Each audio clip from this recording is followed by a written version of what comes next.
I'm joined for reaction by David Davis MP for Halton, Price and Howden, and somebody who has spoken about this in the House of Commons and subsequently. David, simply, your reaction to this statement. Well, I ask your viewers to think to themselves, what would happen if a bank clerk, a lowly bank clerk or a local bank manager discussed their account with a journalist, well, with anybody, frankly, other than you or the police or the financial authorities? What would happen to them? They'd be dismissed. They'd be summarily dismissed. There wouldn't be any question about it. Confidentiality is the first duty of a bank. You know, this is your most private affair. And as a result, as I say, a clerk or a local bank manager would have been dismissed. Well, do the responsibilities get larger or smaller as you go up in rank? The truth is they get larger. You know, you should be more serious, more aware of your responsibilities, more aware of your customers' rights. And at this point, Nigel, you were the customer and your rights were being trampled on in a pretty spectacular way. So I'm afraid I think that Dame Alison Rose has little choice but to resign.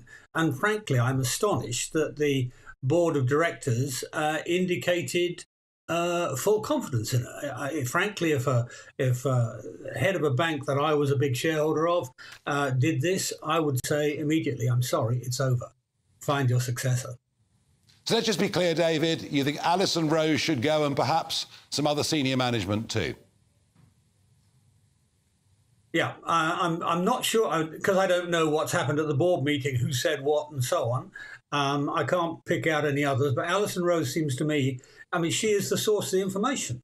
You know, talking to a BBC journalist about a hot topic, actually not telling him the truth, as it turned out, because that wasn't, you weren't. What was it? Exited. Well, you weren't exited for commercial reasons. You were exited for political reasons. Is the truth of the matter? But she plainly wasn't even aware. Either wasn't aware of it or didn't say it. But the simple truth is, your rights were badly trampled upon by somebody who should have known. I mean, she's been in the bank for how many years? I mean, dozens of years, I think. She's a lifer. She should have. Yeah, she should have known better than anybody. So there's no doubt in my mind. Similarly, I think the position of the chief executive is looking pretty tenuous. I mean, if you don't get an answer from him before Friday, I would imagine that a great deal of the newspaper and media questioning of him will be precisely about your case.